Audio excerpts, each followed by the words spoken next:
Vamos a abrir la Biblia en el Evangelio de Marcos, capítulo 9. Y vamos a hacer un estudio breve, conciso, pero claro.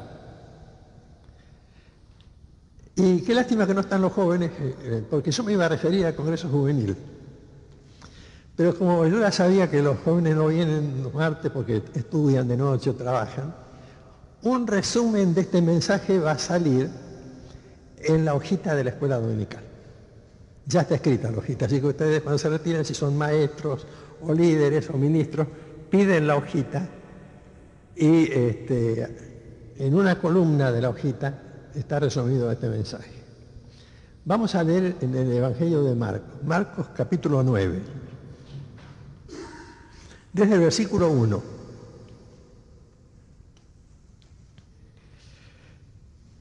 También les dijo: de cierto os digo que hay algunos de los que están aquí que no gustarán la muerte hasta que hayan visto el reino de Dios venido con poder. 6 días después Jesús tomó a Pedro, a Jacobo y a Juan y los llevó aparte solos a un monte alto y se transfiguró delante de ellos. Y sus vestidos se volvieron resplandecientes, muy blancos como la nieve, tanto que ningún lavador en la tierra los puede hacer tan blancos. Y se les apareció Elías con Moisés, que hablaban con Jesús. Entonces Pedro dijo a Jesús: Maestro, bueno es para nosotros que estemos aquí y hagamos 3 enramadas, una para ti, otra para Moisés y otra para Elías. Porque no sabía lo que hablaba, pues estaban espantados. Entonces vino una nube que les hizo sombra, y desde la nube una voz que decía: Este es mi Hijo amado, a él oíd. Y luego, cuando miraron, no vieron más a nadie consigo, sino a Jesús solo. Y descendiendo ellos del monte, les mandó que a nadie dijesen lo que habían visto, sino cuando el Hijo del Hombre hubiese resucitado de los muertos. Y guardaron la palabra entre sí, discutiendo qué sería aquello de resucitar de los muertos. Hasta acá la lectura.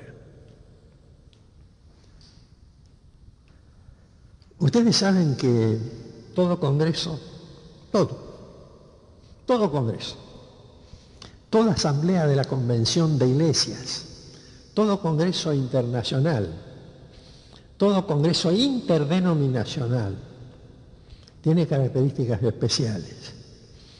Yo nunca conté a cuántos congresos habré ido en mi vida, pero 300 por ahí debo haber ido, de toda clase. Antes también me invitaban los pentecostales a sus congresos, cuando los congresos organizados por el hermano Silvoso. Hasta que un día prediqué lo que yo sentía con respecto a algunas cosas que se hacían en los congresos y nunca más me invitaron. Dejaron de invitarme fraternalmente. Me mandaron una carta diciendo que no me podían pagar los gastos de viaje de acá a Buenos Aires.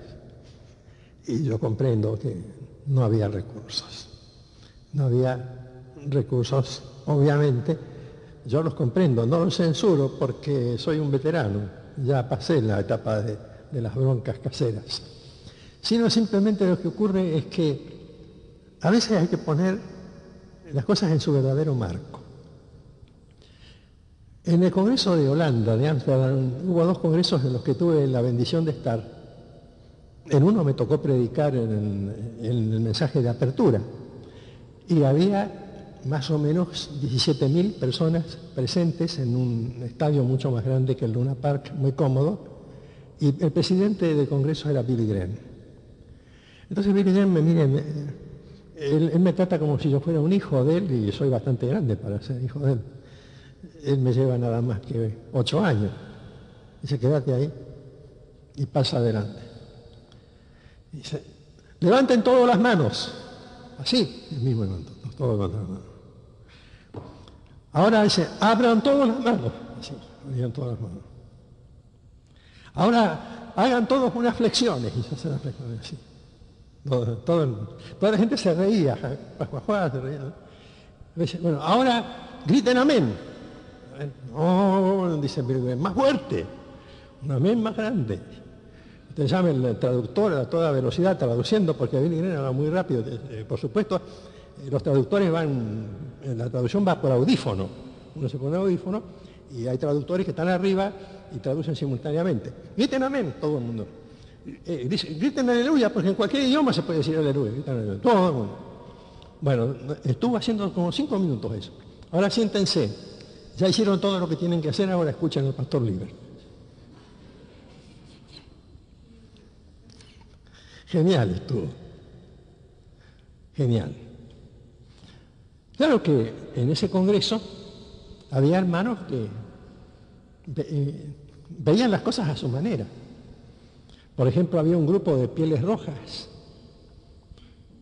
creo que eran Sioux o algo así, de Estados Unidos, que se sentaban adelante y cada vez que había que cantar un himno más o menos movido, pasaban adelante y empezaban a hacer como los pieles rojas, pegando con el pie derecho en el suelo, así, les faltaba el hacha y que gritaran, pero estaban así, y había unos hermanos de África que parecía que tenían la cumbia en el corazón, y etcétera.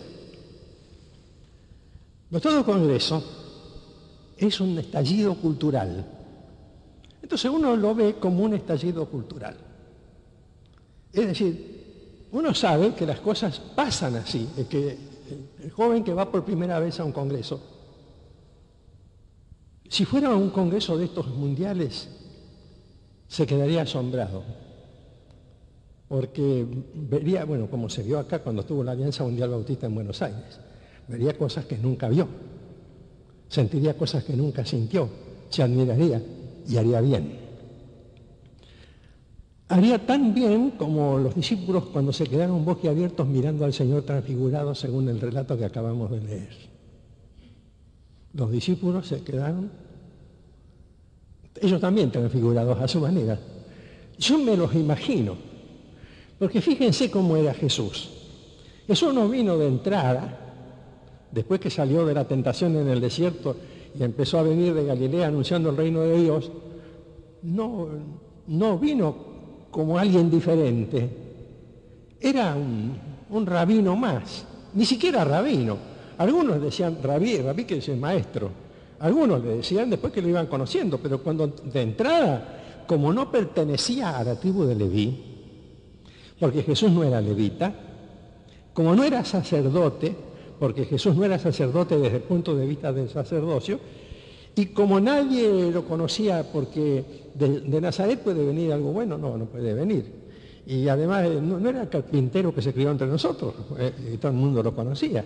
Era como decir el carnicero de al lado o el kiosquito de enfrente. Jesús era así. Entonces Jesús no iba rodeado de una aureola especial, como a veces lo pintan los católicos, no iba con un rostro luminoso como el de Moisés cuando bajaba del monte, sino que Jesús era una persona cotidiana que sí hacía milagros y eso causaba admiración de la gente. Pero para los discípulos los milagros eran rutina, eran lo que veían todos los días y al final, al principio se asombraban, después se acostumbraron, hasta se enojaban con la gente que se acercaba demasiado a Jesús y lo querían cuidar para que no desperdiciara tanta milagrería, porque ellos ya se habían habituado.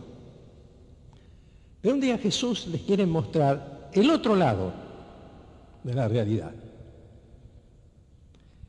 Entonces se toma un momento, escuchen bien, un momento en 3 años y medio de ministerio. El único momento en que Jesús dice, bueno, voy a hacer un congreso espiritual. Me llevo a 3 de los más maduros, a Pedro, Jacobo y Juan, los llevo al monte, ahí arriba, y les hago ver mi gloria. Entonces se transfigura delante de ellos. Pedro, Jacobo y Juan no eran teólogos, no eran de los más desarrollados en ese momento, después sí llegaron a ser teólogos, hablo del momento ese. No eran de los más desarrollados intelectuales de su tiempo, no eran Nicodemo, no era Gamaliel, eran discípulos comunes traídos de la costa del mar de Galilea, traídos de ahí, de la zona de Capernaum, de Betsaida, pescadores, sencillos pescadores. Jacobo y Juan eran hermanos entre ellos, y Pedro, que tenía también otro hermano que se llamaba Andrés, pero Pedro aparece solo ahí, van los tres a mirar lo que Jesús hacía. De repente se asombran. Imagínense la cara de asombro. ¿Qué harían ustedes si cualquiera de nosotros aquí adelante, por ejemplo, Ordóñez, que estaba acá adelante recién, de repente se volviera luminoso con vestiduras blancas y un tremendo resplandor en torno a él? Fíjense, todos pusieron la cara de imaginarse lo que sería. Bueno, imagínense lo que fue para esos muchachos ver a Jesús así, pues nunca lo habían visto así. De golpe se dan cuenta de una tremenda realidad subyacente, porque Jesús era así de verdad. No es que simuló ser así, era así de verdad. Pero lo que pasa es que se había despojado de esa gloria para ser igual a nosotros, como dice Pablo a los Filipenses. Pero Jesús era y es así de verdad, y aún mayor que eso, en su gloria en el cielo. Pero Jesús se muestra a ellos en ese congreso diminuto, condensado, concentrado, como un microchip de esos nuevos que hay ahora, que son capaces de resolver 1.000.000 de problemas de una computadora. Jesús ahí aparece representando toda la historia de la revelación y toda la eternidad y todo el poder de Dios y toda la grandeza del Espíritu Santo en unos minutos, y los discípulos se quedan ahí.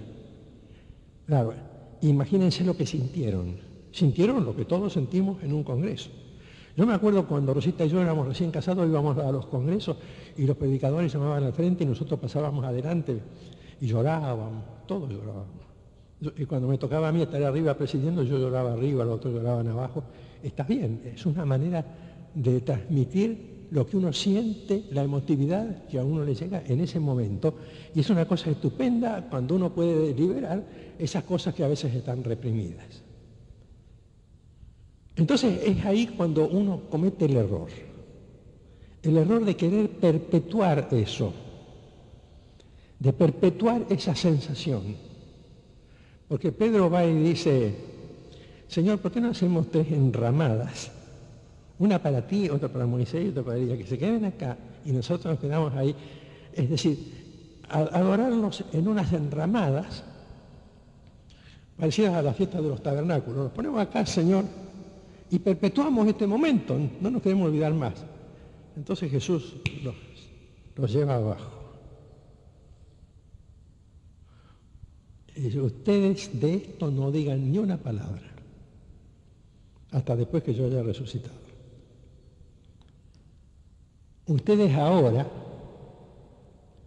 van a trabajar con los espíritus inmundos, van a caminar por las calles de Palestina, van a trabajar. Y lo que vieron ni siquiera se lo cuentan a los demás. Uno dice, ¿por qué Jesús era así? ¿Por qué Jesús no dice, ahora, porque otras veces dice, vea y cuenta los tuyos las grandes cosas que Dios ha hecho contigo? Pero por ahí un día se le ocurre y dice, no, de esto no cuenten nada. ¿Y por qué dice justamente de esto, que es la cumbre de la exaltación y de la emotividad de los que presencian eso? Jesús dice, esto no lo cuenten. Porque Jesús sabe la manera como los humanos manipulamos nuestras emociones. Y Jesús no quería eso. Por eso cuando bajan de la cumbre, se encuentran con este muchacho que tenía un espíritu inmundo, que era un lunático, dice la Biblia. Este relato lo tiene Mateo, lo tiene Lucas, lo tiene Marcos. Los discípulos no podían, los que se habían quedado abajo, los otros tampoco, no podían. Es decir, Jesús les quería mostrar, la vida cotidiana es diferente. Hay un tiempo de contemplación, pero hay un tiempo de servicio. Hay que estar los martes en el culto de oración. Hay que estar el domingo a la mañana en el sermón matutino. Hay que estar en la calle invitando a la gente a luz y fuerza. Jesús dice, hay que estar, muchachos. Capernaum, Nazaret, Samaria, Jerusalén, hasta Tiro, Sidón, hay que, dentro y fuera, hay que estar. En el lago, en el río Jordán, en el mar de Galilea, en el barco, hay que estar. Lo consiguió Jesús, porque aquellos discípulos tuvieron que vivir la realidad de cada día, la realidad cotidiana. No quiso Jesús que los discípulos bajaran del monte cantando la gloria de Dios. Yo lo hubiera hecho. Si yo hubiera estado en el monte de la transfiguración, yo hubiera bajado alabando. Y Jesús me hubiera dicho, está prohibido. Y como, Señor, me prohíbes. Me prohíbes. Ah, no, pero yo quiero testificar. Ahora bajo y le cuento a Andrés, mi hermano, dice Pedro, que yo te vi, Señor, lleno de gloria y de esplendor, tus vestiduras como blancas, resplandecientes como la nieve, y estaba ahí Moisés, y estaba Elías, y yo oía del cielo la voz que decía, este es mi hijo amado. Prohibido hablar. Porque Jesús no quiere que vivamos en torno simplemente a nuestras emociones, a nuestras impresiones subjetivas, sino que Jesús dice, está bien, ustedes saben eso, bueno, ya saben, así soy yo. En este momento Jesús es así, está en su gloria grande allá arriba. Pero lo que pasa es que está la obligación de la vida cotidiana de nuestro cristianismo, como el que acaba de contarnos Nazi, un grupo de hermanos que la semana pasada, yo sabía eso, lo hemos comentado estos días, se quedó sin trabajo. Otro grupo de hermanos de nuestra iglesia que está gravemente enfermo. Hemos escuchado algunas de estas informaciones. Otro grupo de hermanos que tienen dificultades grandes de familia o temor a perder su empleo, o han sido víctimas de asaltos, de robos, de agresiones. Pasan esas cosas. Y al acontecer esas cosas, Jesús quiere decirnos, eso, déjenlo para el día que estén frente a mí. Y para terminar, no es solamente el asunto de callarnos sin alabar. Al contrario, la alabanza es una cosa necesaria y la Biblia nos guía a la alabanza. Pero la alabanza debe ser consciente de la realidad que nos rodea. Es decir, no podemos estar de espaldas a la realidad. En este pasaje dice la Biblia que cuando Jesús llegó, donde estaban los discípulos, vio una gran multitud alrededor de ellos y escribas que disputaban con ellos, y enseguida toda la gente viéndole se asombró y corriendo a él le saludaron, y entonces empiezan a contarle, Señor, le trajimos a Jesús un hombre con un espíritu mudo, un muchacho endemoniado, en otra parte dice un lunático, y tus discípulos no pudieron echarlo. Le dijimos a tus discípulos que lo echasen fuera y no pudieron. Bueno, Jesús lo hizo, la lectura es bastante larga, y entonces los discípulos le preguntan, Señor, ¿por qué no pudimos echarlo? El pasaje, como lo tenemos traducido acá, dice, este género con nada puede salir, sino con oración y ayuno. Al margen de que la palabra ayuno no está en ningún manuscrito antiguo de la Biblia, están los manuscritos que tienen relación, en este caso, en este versículo, no quiero decir que en todas partes de la Biblia, sino acá. Son manuscritos que tienen mucha relación con la Iglesia Católica. Ahora, en la Biblia sí se habla de ayuno, pero a veces el ayuno es diferente al que nosotros imaginamos. Cuando Isaías hablaba del verdadero ayuno, en el capítulo 58 de su profecía, dice el versículo 6 y el 7 que hemos mencionado muchas veces: ¿no es más bien el ayuno que yo escogí desatar las ligaduras de impiedad, soltar las cargas de opresión, dejar ir libres a los quebrantados y que rompáis todo yugo? ¿No es que partas tu pan con el hambriento y a los pobres errantes albergues en casa, que cuando veas al desnudo lo cubras y no te escondas de tu hermano? Es decir, es el trabajo cotidiano, al servicio del prójimo, lo que nos lleva a servir a Jesús y a alabarlo a través de un tipo de ayuno diferente al que nosotros concebimos. Porque adoración es una manera de vivir. Es más que el instante concreto de la alabanza. Es una manera de ser, es una manera de servir. Y termino recordándoles una cosa que muy pocos hermanos recuerdan, aunque a veces lo enseñamos en los cursillos de adoración. Este sábado no lo hicimos, pero hicimos el curso con otros puntos. En hebreo, ¿saben cómo se dice adoración? Boda. Boda, como boda de casamiento, boda. Pero no quiere decir casamiento. Boda, la palabra que se usa en el hebreo para la adoración, en hebreo quiere decir servicio en esclavitud. Boda. Y en el griego, adoración se dice latreia. Latreia. ¿Saben lo que quiere decir latreia? Servicio en servidumbre. ¿Por qué se pone servidumbre y esclavitud? ¿No? ¿Por qué se pone? Porque la adoración, en el concepto teológico de los autores inspirados, los agiógrafos, como decíamos el otro día, los que escribieron bajo el dictado del Espíritu Santo las Escrituras, en el concepto que ellos recibían del Espíritu, es que adoración y alabanza es fundamentalmente servicio. Servicio. Boda. Esclavitud. Latreia. Servidumbre. Por eso es que muchísimas cosas, cuando las empezamos a investigar sobre cómo eran en el origen, vamos descubriendo que sí, es bueno alabar. Yo fui el que enseñé a la iglesia a alzar sus manos.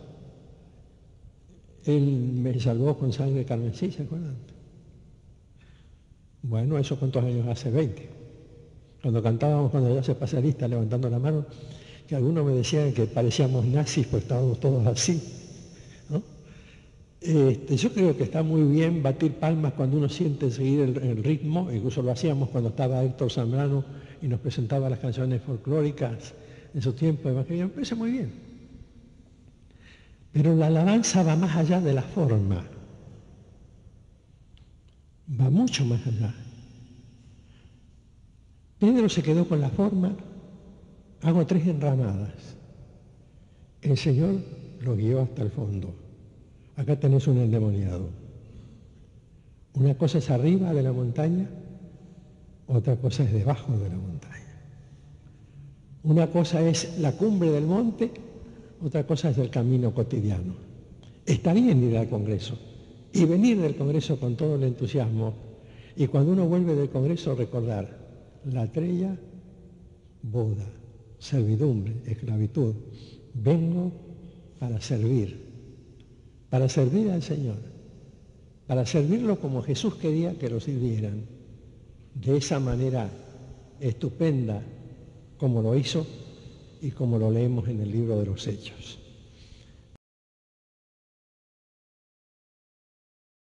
Los altibajos de la primera iglesia, la iglesia que fundó Jesús con sus discípulos, y particularmente de los altibajos de los líderes, Pedro, Jacobo y Juan, que vivieron en la cumbre, en el monte de la Transfiguración, y en el valle más profundo, en el huerto de Getsemaní, cuando se quedaron dormidos. Eran los mismos. Eran Pedro, Jacobo y Juan.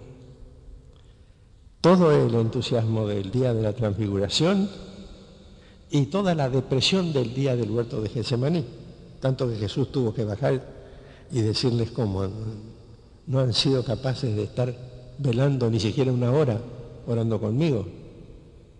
Es decir, altibajos. ¿Y por qué se producen? El martes empezamos a explicarlo, ustedes se acuerdan los que vinieron el martes, ¿verdad? Leemos en Marcos capítulo 9, la primera parte. No vamos a leer todo lo que leímos el martes, sino 9, del 2 al 9 solamente, porque después leemos otro pasaje. Evangelio de Marcos, Marcos 9, del 2 al 9. 6 días después, Jesús tomó a Pedro, a Jacobo y a Juan y los llevó aparte solos a un monte alto y se transfiguró delante de ellos. Y sus vestidos se volvieron resplandecientes, muy blancos como la nieve, tanto que ningún lavador en la tierra los puede hacer tan blancos. Y se les apareció Elías con Moisés, que hablaban con Jesús. Entonces Pedro dijo a Jesús: Maestro, bueno es para nosotros que estemos aquí. Él quería perpetuar ese momento, era un momento de tremenda emoción espiritual. Bueno es para nosotros que estemos aquí. Más o menos lo que dijimos en los congresos. Yo no estuve en Mar del Plata, pero en muchos congresos he dicho eso. Que bueno es para nosotros que estemos aquí. Y vamos a perpetuar este momento, Señor. Hagamos 3 enramadas, una para ti, otra para Moisés y otra para Elías, para seguir celebrando. Claro, no sabía lo que hablaba, dice la Biblia, pues estaban espantados. Entonces vino una nube que les hizo sombra, y desde la nube una voz que decía: este es mi Hijo amado, a él oíd. Y luego cuando miraron, no vieron más a nadie consigo, sino a Jesús solo. Y descendiendo ellos del monte, les mandó que a nadie dijesen lo que habían visto, a pesar de haber sido una gran experiencia espiritual, sino cuando el Hijo del Hombre hubiese resucitado de los muertos. Como ustedes saben, después los llevó abajo y los enfrentó con la otra cara de la moneda, el caso de un muchacho que tenía un espíritu mudo y que tenía una serie de problemas físicos debido a la actividad demoníaca.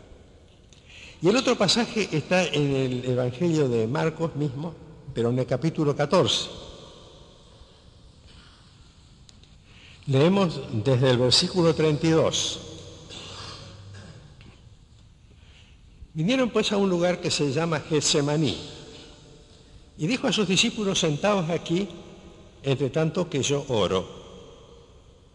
Y tomó consigo, otra vez, a Pedro, Jacobo y Juan, y comenzó a entristecerse y a angustiarse.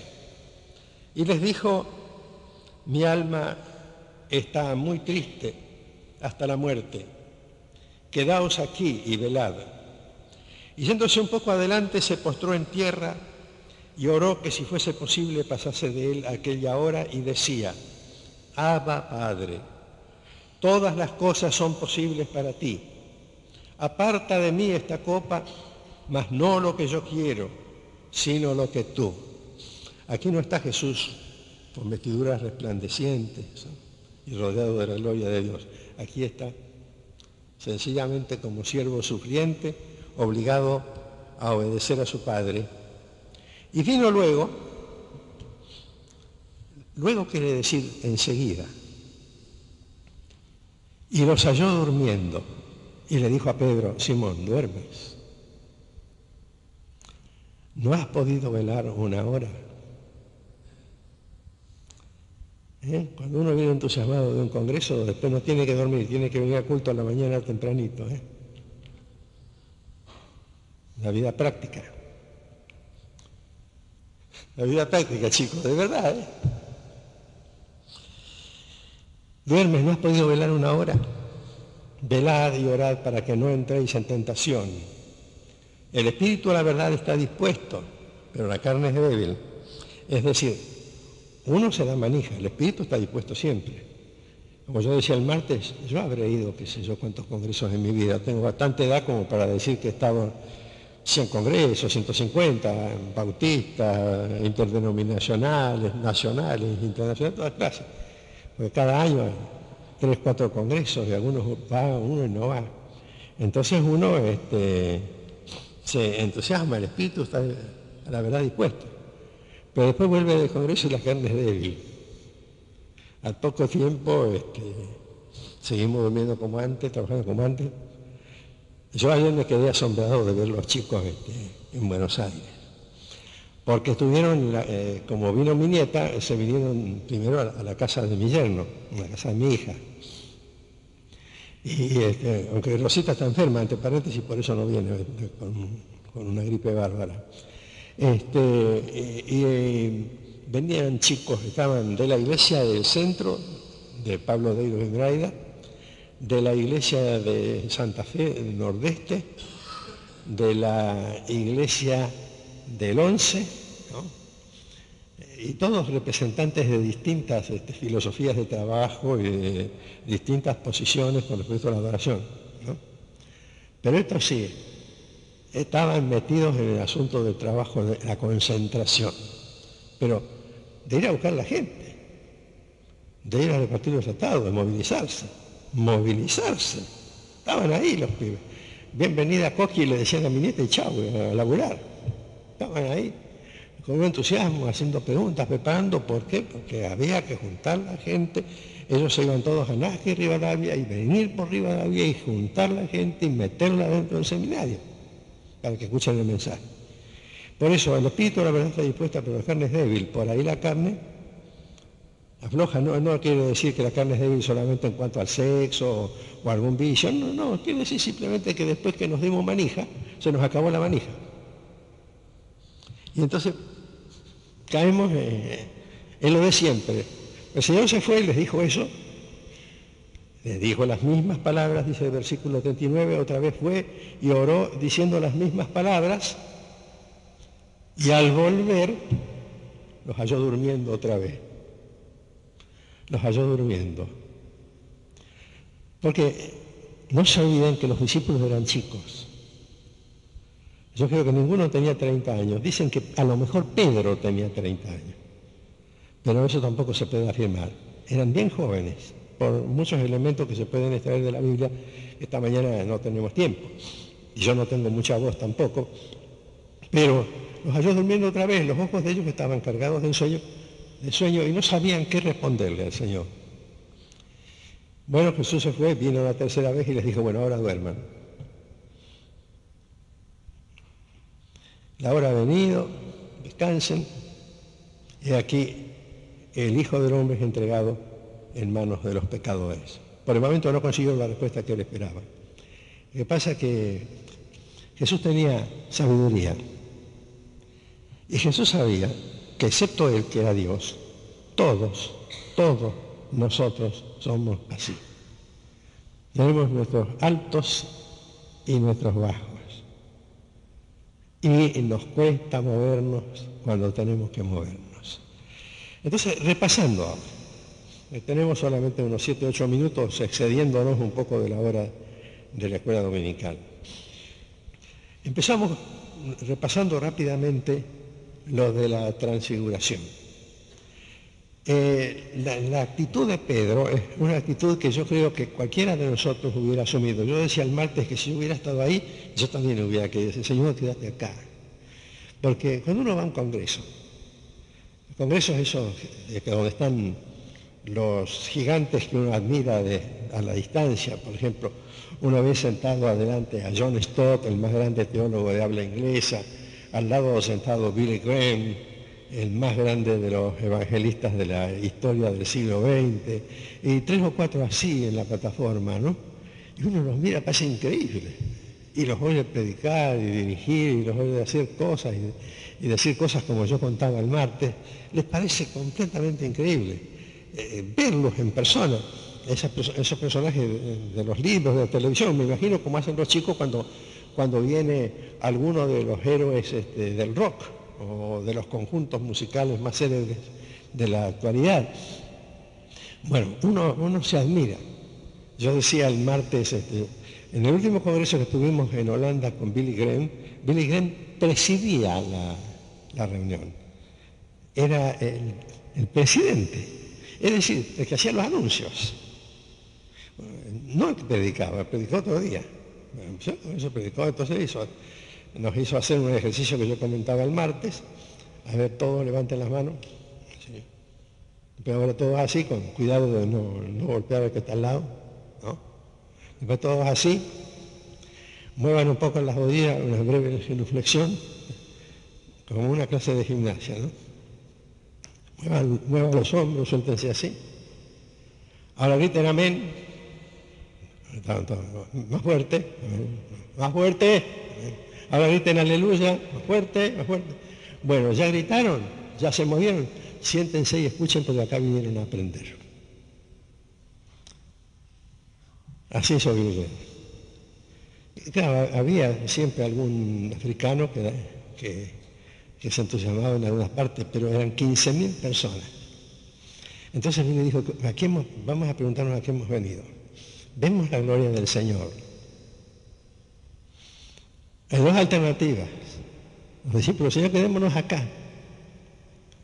Alabamos el brillo de tu rostro y la presencia de estos dos grandes hombres, los Billy Graham o los que ustedes quieran de la historia, nada menos que Moisés y nada menos que Elías, y extraídos así, como sacar a un Carlos Spurgeon o uno de los hombres del pasado, un Martín Lutero, y traerlo de golpe. Señor, está acá. Lo más grande, porque lo más grande en revelación, en escritura, es Moisés. Y lo más grande en profecía para los judíos, por los milagros y prodigios y por lo anunciado acerca de él, era Elías. Está lo mejor de lo mejor de toda la historia, de todas las generaciones. Estás acá y estás vos, Señor, transformado. Nunca te vimos transformado, porque la verdad que siempre andabas con la misma túnica, caminando por ahí, por las aldeas de Capernaum a Nazaret. De Nazaret a veces te corrías hasta el área de Tiro, después te venías para Jerusalén y andabas por Betsaida y por Corazín y vestido como siempre, sin llamar la atención de nadie, y de golpe, Señor, te estás transfigurado acá. Para acá, quedémonos acá. ¡Qué gloria, Señor! Ahí vos te ponés y nosotros te alabamos. Y Jesús le dice, ustedes no dicen una palabra a nadie de esto. Ustedes se callan la boca. Vamos abajo y les voy a mostrar lo que tienen que hacer. ¿Ven este endemoniado? Echen ese demonio. Y no sabían cómo hacerlo. Ustedes tienen que aprender a caminar la vida. Caminar cada día, cada hora. Porque eso es lo que le importaba a Jesús. Después que yo resucite, cuando ustedes estén boquiabiertos porque yo he resucitado, entonces van a estar en condiciones. Pero entonces ya acuérdense, entonces no van a querer hacer enramadas para Moisés, para Elías y para mí. Efectivamente. Entonces no. Cuando yo haya resucitado, van a darse cuenta de cosas mucho más importantes que tienen que hacer, de responsabilidades mucho más grandes que tienen que asumir, de deberes más cotidianos que hay que emprender. Bueno, pero ese fue un punto alto. Yo me imagino el entusiasmo con que habrán vuelto y preguntándose por qué el Señor no quiere que se lo contemos a los demás. Somos 12, pero el Señor nos llamó a nosotros 3, quedaron 9 ahí abajo. Le podíamos agarrar, Andrés, vení, te cuento lo que pasó. Pero Jesús dijo que no. Vení, Tomás, que vos nunca crees nada. Te cuento lo que ocurrió. Jesús dijo, no se lo cuentan a nadie.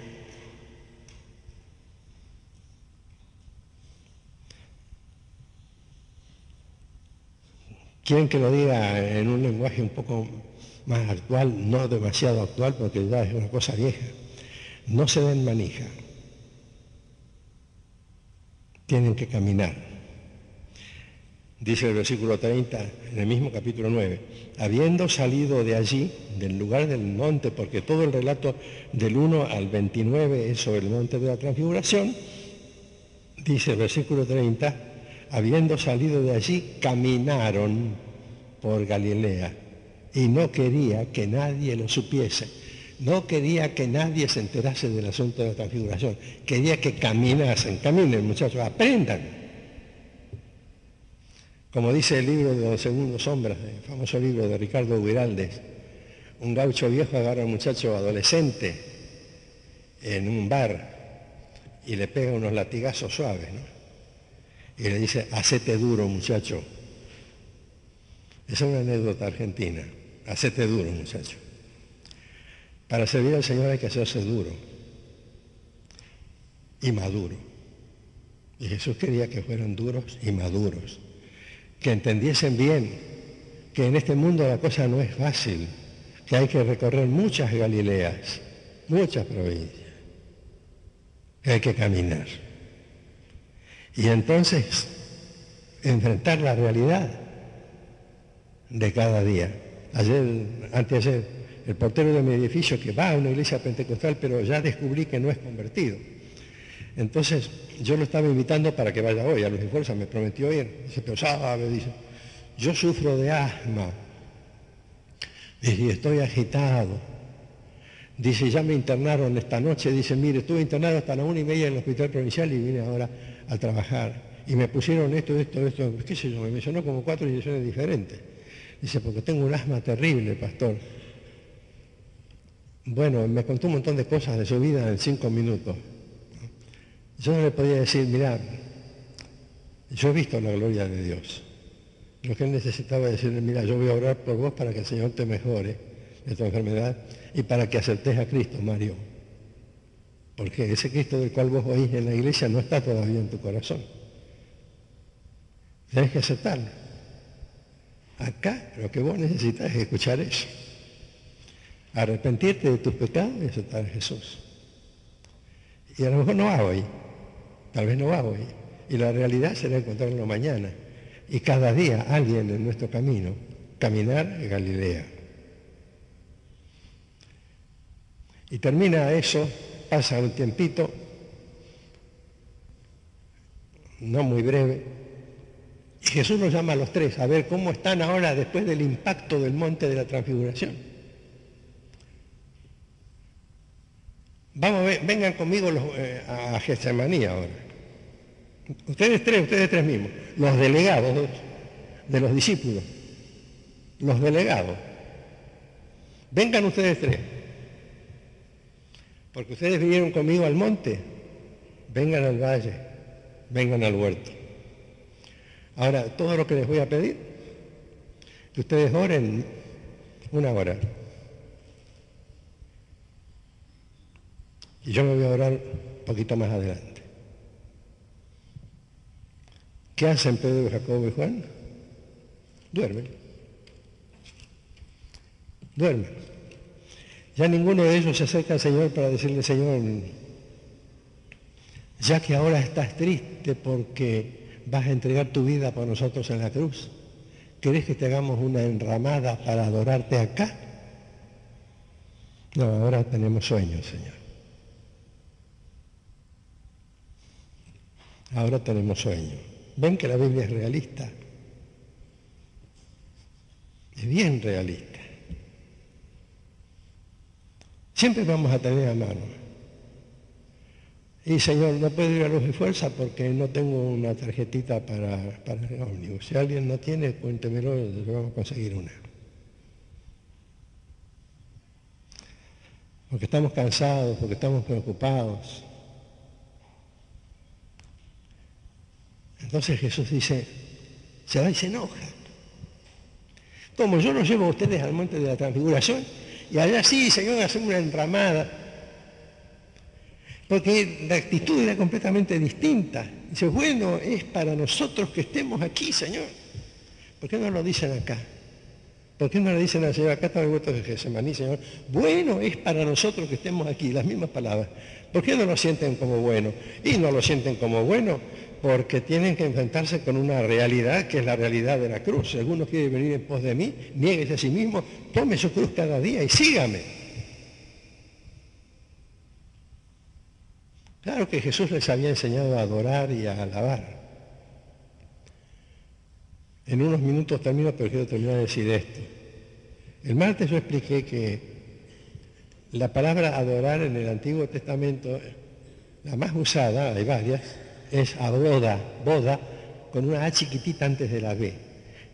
Me falta la A en algunas hojitas que ustedes van a recibir hoy, porque al teclear como yo no soy judío, me olvidé de la A chiquita y además no está en la computadora. Hay algunas hojitas que sí lo tienen, hay otras que no. ¿Saben? Aboda quiere decir servir en esclavitud. Y de la hojita del domingo que viene, donde voy a hacer la rectificación de la ortografía, voy a explicar. Y la treia, que es en griego, adorar, significa servir en servidumbre. Es decir, el Señor interpreta que debemos alabarlo. Y a todos nos gusta alabar al Señor. Yo mismo les enseñé a levantar las manos a ustedes cuando algunos de ustedes no habían nacido, hace 20 años. Cuando cantaba Él me salvó con sangre carmesí, le pertenezco, ¿se acuerdan? Yo mismo les enseñé. Pero eso no es adorar, eso es expresar un testimonio. A lo sumo puedo decir, estoy testificando. Adorar es la treia, esa boda. Es decir, es servir en servidumbre, servir en esclavitud. Ayer, aprovechando que estaba en el seminario, le afané fraternalmente a mi yerno un diccionario que él tenía de la biblioteca grande, así, un diccionario editado en Inglaterra, de términos griegos y hebreos. Se lo devolví, no me lo traje. Además era muy grandote para traerlo. Y vi las dos palabras, ¿no? La boda en hebreo, porque el diccionario está dividido en dos partes, una parte hebrea y otra parte griega. Y dice exactamente eso. Es la idea, la adoración es la idea de esclavitud. Señor, yo te canto, como dice alguna canción que anda por ahí, porque te sirvo. Porque te sirvo. Y lo que Jesús quería mostrarle a ustedes, se entusiasmaron conmigo en el monte de transfiguración. Síganme en el huerto de Getsemaní, muchachos. Síganme ahí, ustedes mismos, Pedro, Jacobo y Juan.